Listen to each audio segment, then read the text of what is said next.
Welcome to the podcast. I am Joel here with my dad. And I'm Rick, and we're glad you're here today for a very relevant topic. Indeed. I want to talk about online church. So COVID-19 has caused the church to really have to shift into a new mode, and churches that maybe kind of shunned the online thing have quickly embraced it. Some ways it's really good, but there's some challenges to it too. Growing up, you kind of had this unspoken rule, or maybe it was spoken, that if the church doors were open, we were going to be there. Now, one component of that is about half of that time is because you were the senior pastor and we had to be there. You ever heard that story of that? The guy I don't even like these people. Yeah, the guy's laying in bed and he's like, you got to go to work. No, I don't like those people and they don't like me. But sweetheart, you're the pastor of the church, right? Yeah. So we had, if the doors were open, we had to be in church. Now, this flies in the face of the conventional wisdom that you don't want to force your kids to go to church because they'll end up hating it. You apparently didn't follow. Did you not get that memo? We missed that memo totally. I'm glad. Well, fortunately, none of us hate church, right? Right. So, but the interesting thing about online church is I've seen a lot of people that are saying that this is actually the wave of the future. Now, gathering together, he was at Hebrews. Hebrews, it says, don't forsake. Hebrews 10, yeah. Hebrews 10, don't forsake the assembling of yourselves together. So this is a command that God says, I want you guys to get together.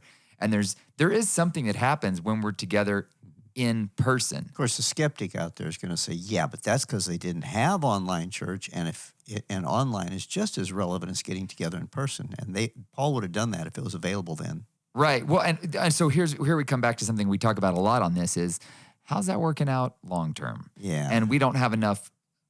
I do, though. I've lived long enough to see it happen. Not online, but I've seen similar things. Okay. And it's the exact same parallel with online church. Give me an example. I'll just give you an example. I remember when I was a young guy, and this guy in our church who I really honored, respected, wonderful guy, wonderful family, but I noticed they started missing. Believe it or not, we used to have church on Wednesdays. Can you believe that? You even had Sunday night service. We used to have 3 times a week we'd come together. It's just craziness, right? Who needs that level of commitment? I know, it's just nuts.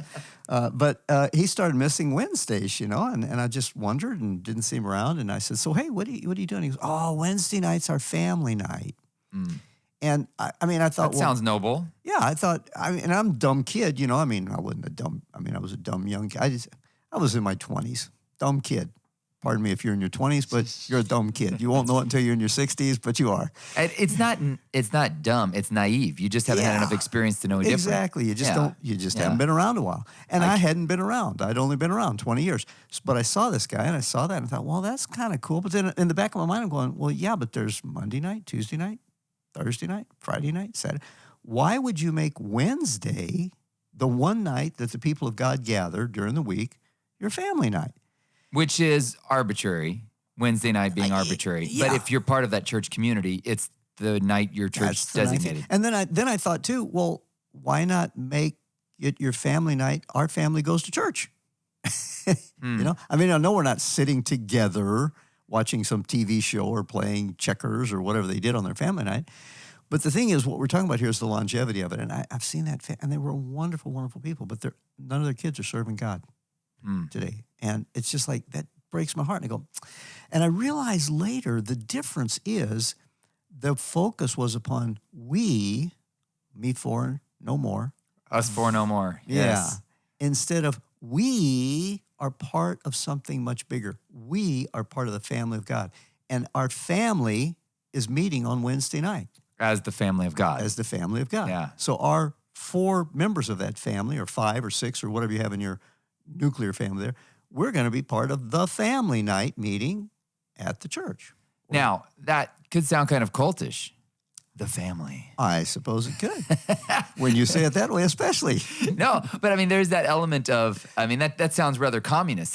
Are you saying the big we is more important than the us we? I think it is. Yeah. The little we fit into the big we as a part of the overall. Which I would qualify. I was joking about communist, but it is more communal minded. It is more community. The element of, again, there's a balance. You could say it's more body minded in that my little finger is very important to the whole body, but it's a teeny little part. But if my little finger's missing, I really miss that little guy. Yeah.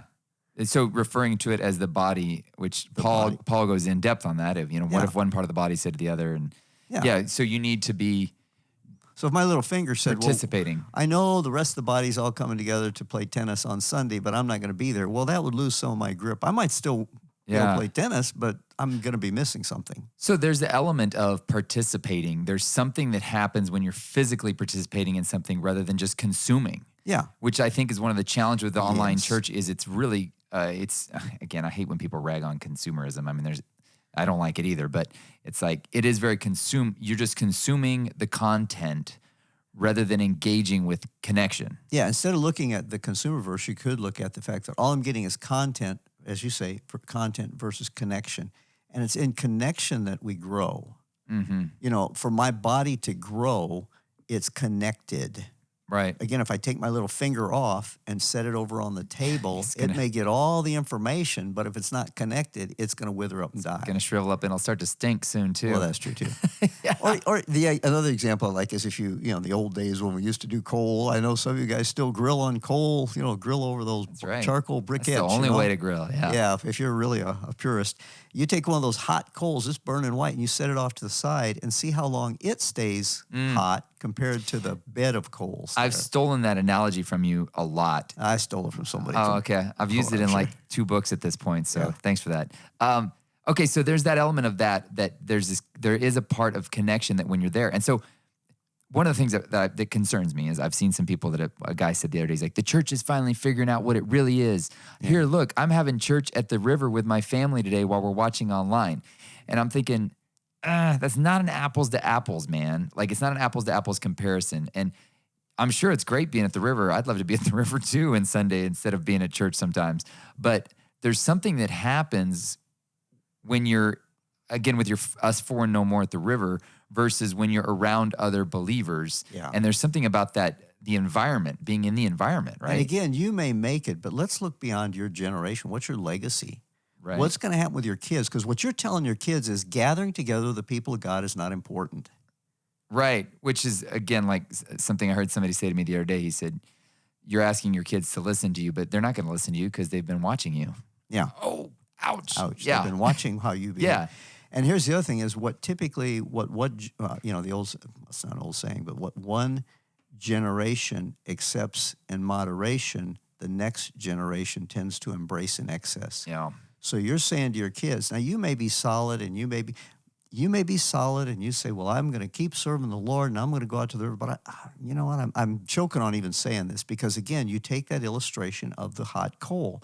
You put that hot coal aside and in an hour, you're going to look at it and it's still glowing. It's going, ooh, it's still warm, but it's not as hot as the bed of coals. And you still, that's the really tricky part to me is you still feel warm. Yeah. Because you have nothing to compare yourself Exactly. And there's nobody grinding up against you. There's no iron sharpening iron. So you can be really mean and nasty to your kids, and there's nobody saying, brother, you need to stop treating your wife that way. to. Right. Or there's nobody grinding on you because that's what iron sharpening iron is through that. And the grinding isn't to beat you down. It's to make you sharper. Sharper. Yeah. To sharpen you. And there's nobody that you're up against who's saying, man, that's really not the right way to treat your kids or treat your wife. Which I've seen that a lot with why people leave churches is, they say, oh, well, we just, we've either grown to this point or this. But usually when it comes down to it is somebody maybe confronted something and they were finally actually about to get a breakthrough in an area, but it's an uncomfortable confrontation. And so they decide to bail and they say, I've seen that with so many couples where it's like somebody confronts them about the way that they're relating to each other, and both couples like, well, this is too close for comfort. Well, we just feel like it's time for a new season for us. Our kids aren't getting as much out of the church anymore. And you come up with these excuses. And listen, we've done a podcast. There are times you need to leave churches, but man, so many times when they leave, it's because somebody's getting a little too close to home for them. Which friction is getting hot. Yes, and that's iron sharpening iron. Which is different than watching online and getting the content. Because you get content, and listen. No doubt, the Holy Spirit can convict you watching TV online. Right. I've heard of people getting healed watching TV online, right? I have no doubt in that. But there's still some element of you've just got to get around environment of people that there's this bumping up again. It's almost, mean, I always tell people that, like, I've been hurt by the church. I'm like, welcome to the club, bro. Yeah, take a number, get in Yeah, line. yeah. Let's compare scars. It's part of the deal. You bump Yeah. up against people, you grow, and you have to work. I mean, there's only one guy that was perfect, and they killed him. Yeah. So you're gonna bump up to people, and that's why I think online church is it just. I don't think it can accomplish what is talked about in Hebrews. No, it's not going some, to. Yeah, It's not going to. And it's a great thing for a new believer or somebody who's just kind of seeking out and kind of wanting to. It's like you look at it in the sense of Jesus. There were those that were on the outside kind of looking in, and they got to enjoy the loaves and fishes, right. but they didn't get into those little secret meetings. Yeah, They weren't with him in the garden. And it wasn't just the 12 that hung around with him all the time. There was others, but there were those that were closer in. And so if you want to stay on the fringe, yeah, you'll get your loaves and fishes. Oh, I went to my church. Woohoo, got my stuff, But you're not really going to get the deep stuff. You're really not going to grow and become all that God wants you to be. And again, look at it for the next generation, what you're doing to your kids, because they're going to be even further out.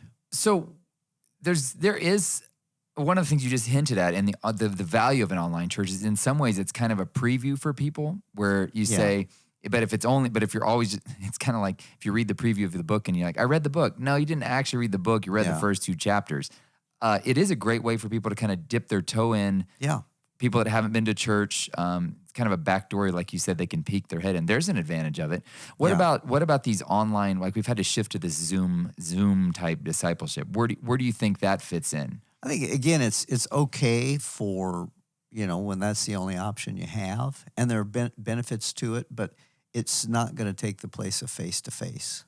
Because, again, you can see facial expressions on Zoom. Right. But you're not reading body language. And, even though you may not consider yourself an expert on body language, something's conveyed.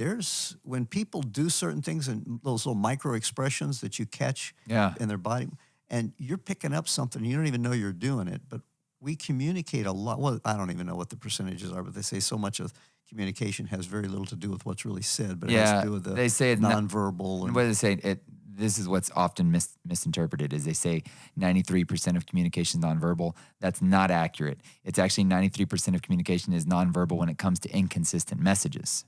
Okay, that would make sense. Yes. Yeah. So when people are like, wait, huh? What you're saying versus what you're doing. And a lot of that you're not going to get in just a head and shoulder shot. Right. Yeah, you can't see that they're in their underwear, right? But yeah, well, that's one of the big advantages of online church and online discipleship is, So there is that element of there is. Well, I think Jonathan's actually working on something about this right now. It's kind of this idea of working through the idea of what element of discipleship can be done online. And there is the idea of there's a global reach that you can have. I mean, I've had people in my coaching program from Spain, Bermuda, South America. When it's impossible to do anything different. I think churches ought to have an online presence. Yeah. I mean, and their services ought to be out there too. And the reason I say that is, again, you have an opportunity for somebody who is just out there fishing and they're sitting at home and they're thinking about something, boom, and they run across you online. Who knows? And, I believe God can guide those things. What about production quality? That's what I've kind of wrestled with. People are like, you shouldn't do it if you can't do it well. And I'm like, I don't know, because I don't. Well, that's one of the things it kind of bothers me when people are always ragging on Christian movies and stuff. It's like, well, look, if you got a gazillion dollars to go out and make a professional one, then you do it. They're doing the best they can with what they have. And that's why I say it ought to be the best you can do with what you have. And you also don't see the film industry feeding the poor in Latin America with their resources. Yeah, so if you want to pour a gazillion into 500 cameras and a whole production crew and mixing and all that, and sound and all that, go ahead and do that for your church. If you have the means to do it, If you can do it. But if not, I mean, we have such technology now. Throw a iPhone on a tripod if it's nothing else. And it's out there, and people understand. And people who are looking for that professional production, they're not going to come to your church anyway if there's 20 of you sitting around in a circle and folding chairs. That's true. But somebody's going to be looking for that 20 people sitting around in a circle and folding chairs. My business coach told me that a few years ago. He said the phone, the iPhone, the Samsung, anything that has a camera phone has basically kind of leveled the playing field, and people are actually a little suspicious of stuff now that's too Yeah. polished. Yeah. If it's too polished, they're like, what are they about to sell me? Yeah. So there is an element of, even if you can't do it well, and that's what I think is wonderful to see. And I see people dogging on, these pastors, these little churches in the South Yeah. they're trying, man. They set up their phone. They're trying to record. It's like, give them a break. At least they're trying. Yeah. It's, It ought to be the best that you can do. yeah. Do what you can do with excellence. But if the best you can do is not Hollywood quality, that's okay. Yeah. It still is out there. You still have. It's kind of, to me, it's like sowing the seed, and so that you're throwing it out there. You never know who's going to stumble across it at just the right time, and God's going to touch their heart. And so that's what it's for. Now, but then the idea is that they will go on from there. And you, if they're in Zimbabwe or whatever, you'll help them find a local church, help find a place where they can go and make those connections, because growth really takes place in connection. It's not in the content. Yeah. I mean, if that were the case, then it was up to the pastor to come up with some awesome sermon every week. That's and true. You're going to grow. And I mean, that's one of the elements of meeting in person too, that I tell people all the time. I was just talking to a pastor friend of mine about this, about how when people want to meet with the pastor all the time, pastor, I want to meet with you. I want to meet with you. And the pastor's like, well, I haven't seen you at church in 3 weeks. Yeah, but I got a really important need. Well, the pastor has taken time to prepare a message. And like, if you're not there every Sunday, I mean, that sounds kind of brutal, but I think it's a pretty reasonable thing to say. If you're not there every Sunday, why should I, as a pastor who's in charge of 500 people, their spiritual growth, I saw that happen over and over again, where I'd do a message on a particular topic. I felt like the Lord had put it in my heart, because I didn't just come up with, well, it's truth. I really felt like, as Peter says, speak as the oracle of God. God, what is your message for this congregation for this week? which you'd hope a pastor is doing, right? Yeah. You would hope he's doing that, not just figuring out some truthful thing, well, this is truth. And I would do that, and then 2 weeks later, somebody come to me, and they were having the exact same problem. And after that happened over and over again, I thought, you know what? Okay, so they slept in that Sunday. I'm not going to give you a personal sermon. Right. Go get because you didn't care to get out of bed that day. Go watch it online or something. Yeah. Check it out, get it online. Which would be another whatever. good use for online content. Because people, you can research, if you can refer them to that. Yeah. Now that's a brutal message. And a lot of people are like, I can't believe a pastor would think that way. But there is an element of stewarding your time that a pastor has to do. And that's one of the things. This is where the other point I was going with is that I see a lot of times that people, their growth, they're in church listening to the message, but they're also serving.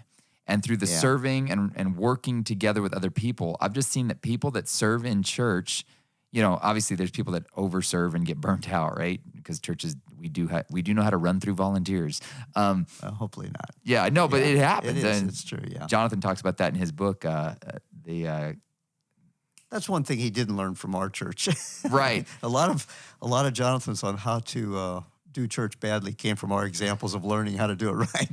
But you've seen churches where they burn out the volunteers. But my point is with this is in a wheel. Right there. But generally, the general trend is when you start serving, you actually start to see growth, because first of all, you're forced to serve in the context of ideally a structure of leadership that's focused on growth, godly leadership, where you're growing through that. You're also getting more involved with the inner workings of the church, and you're saying, oh, it's not just something I show up and do and watch. I'm a part. I'm a part of it. And you just can't get that online. I mean, you might be the chat curator, but how many of those do you need? Yeah. One. Well, the other thing, though, is you've kicked into a spiritual principle when you start serving, because before you start giving, you're just a leech. And the principle in the kingdom is give, and it shall be given unto you. Yeah. So as you begin investing your time and investing your energy, it comes back to you. And that's where online church will never give you that opportunity. Right. You've just got to be there in person.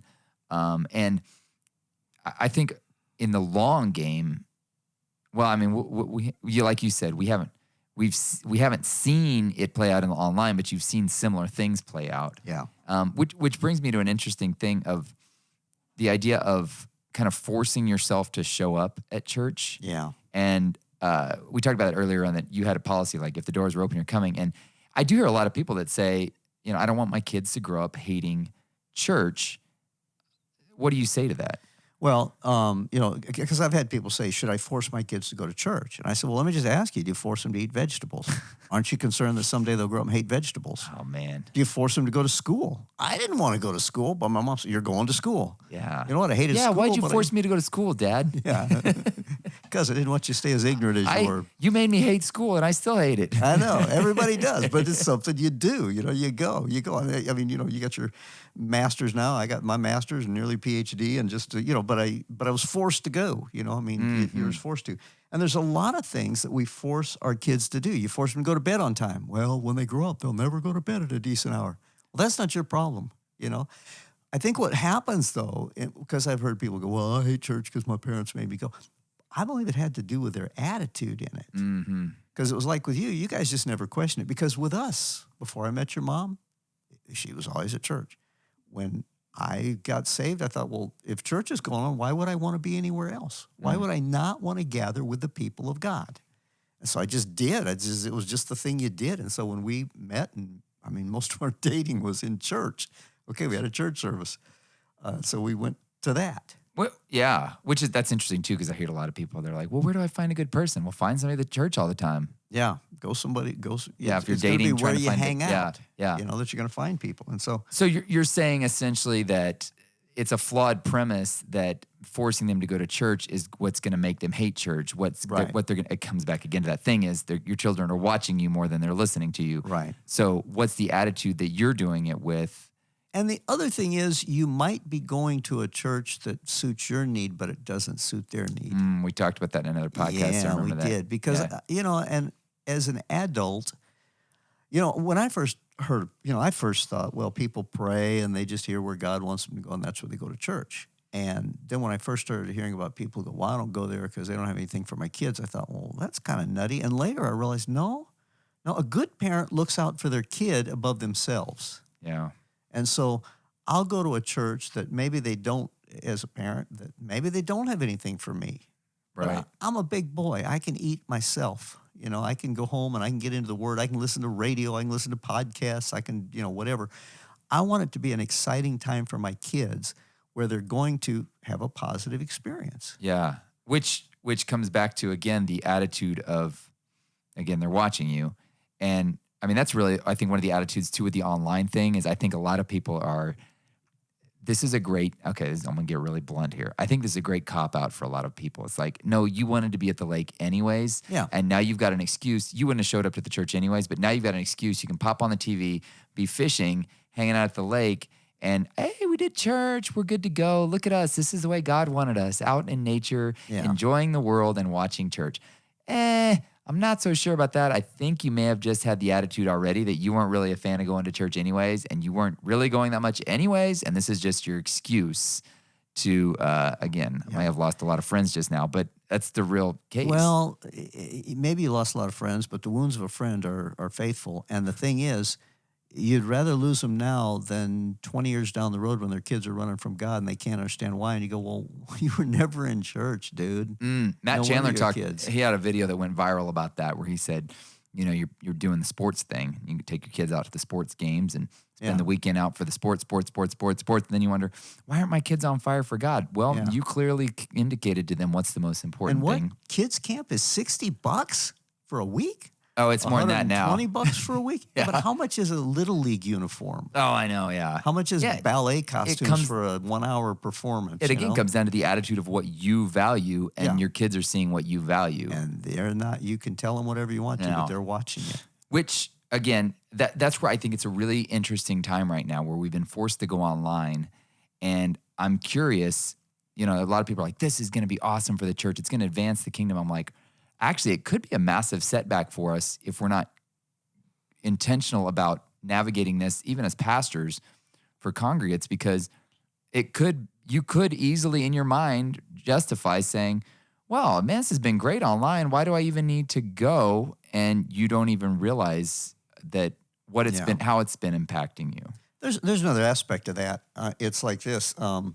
I tell a story about the old workhorse who was in the barn in the corral there, and he would look up on the mountain and he'd see this stallion up there, this wild stallion. He'd look up there kind of longingly thinking about, wow, how wonderful it'd be to just be free like that. And with him, though, every morning the farmer would come out and hook him up to the plow and go out, and he'd have to work all day. That's all wonderful as long as the weather's good. Mm-hmm. But as soon as winter sets in, guess who's going to have something to eat? Yeah. Guess who's not going to? That old stallion's got to be fending for himself. The workhorse gets to go in his warm barn and eat the hay and the alfalfa. That's... And it works the same way for people. You know, storms are going to come into our life, and the time to build a safe harbor is in the good times. Mm-hmm. When the storm starts blowing in, that's not the time to be building the harbor for your ship. Yeah. And so if you're not building relationships now, you know, you have people and you go, well, we had a neighbor of ours and she had no friends, nobody. Her kids wouldn't have anything to do with her. And there was nobody to take care of her. I mean, we did what we could, you know, without having access to her home 24 or being able to. But it's like you realize here's a ship that's all on her own. Yeah. And nobody cares. Nobody's involved. But a lot of it had to do with what she had sown in her earlier life. She was the stallion out there. By golly, I'll do it my own way and this and that. And sure enough, when the storms got rough, and storms come into all of our lives. So when you have a sickness and there's nobody to care for you or care for your kids or watch your kids or help you pick, it's because you haven't built a harbor when the weather's good. And you're not going to build that harbor if you're just watching church online. No. And that's the challenge with Nobody it's knows great who to you are. you know, it's great to watch other big churches online. Like, like I love watching, you know, preachers that are famous online. They've got really good stuff to say, but there's no connection to me. I'm never going to call them if I get in trouble because they don't even know who I am. That's interesting that my friends Richard and Sherry Bright, we just wrote this marriage book together. And one of the things they said that they see all the time is people show up for the first time when their marriage hits everything hits the fan in their marriage. And they're like, why can't somebody help us? And they're like, well, we don't know anything about you or your situation or who are you? Yeah. Like, and by the way, after the truck goes over the cliff, that's not the time to call out for help. All we can do is hang on because things are going to get worse. And that's the thing. They said even in their own marriage that things were challenging for them. Like when they lost their house in a flood, right? And they said, if we wouldn't have had that community around us that we had built beforehand, our marriage probably would have fallen apart because it was the most stressful time in our lives. And we thought we had gone through hard stuff before, but that was compounded it. And they said, but man, people gathered around us. Relationships that we had spent years building, and they came around us. She was saying and that, you know, they give money and they give them places to live. And I mean, that's the challenge of it. If you haven't built that, but that requires two-way communication, which online church just cannot give you. And I can just hear the skeptic out there now saying, oh, so this is a selfish thing. So you're just doing it so that when you have problems. No, because what's happening is when others are having problems, the way you build those relationships is you're stepping in to help others when they have problems. You're right. That's another thing we talked about in the book is there's always drama with friends. And if there's no drama in your friend group, you're probably the drama. Yeah, that's right. Yes, that's right. Yeah. They're probably all going, oh my gosh, they are such a mess. Like, there's always drama that comes with that, right? And you just, and so you're helping. You know, the guy who has no problems finding friends to help him move is the guy who's helped 50 other people move. Yes, because nobody wants to help you move. Yeah, right. Nobody wants to help you move. But if you are always the guy who's, well, I got something going on, I can't help. Well, lots of luck when it's time for you to move. Lots of luck when the rain and the storm and the flood comes to your house. The goal is so when the pinky gets, back to the body analogy, when the pinky gets broken, the other fingers can pick up the slack. But then when the pinky gets broken and the thumb gets broken, the other fingers can. There's always a part of the body that can pick up the slack because it's the ebb and flow of life. It's just you hit hard times and if the pinky's laying on the table over there, the other body members might not even know it's hurting. Yeah, that's true because it's not connected. Not connected. I don't feel the pain because it's laying over there. Which I guess is kind of, to summarize the whole podcast, I guess what we've kind of concluded is that online church has a place in terms of allowing people a kind of a way to dip their toe in, maybe some elements of discipleship when there's no other choice. But really, when it comes down to it, the best possible thing you can do is make sure that you're connecting with others in person, serving, getting involved with the church. And that's something that can just never be replaced online. And that's why in Hebrews, when it says, don't forsake the assembling yourselves together, it's because church is not so much about the content as the connection. If you liked what you heard, please consider sharing this with a friend. For more information, visit joelmalm.com or rickmalm.com. Thanks for listening.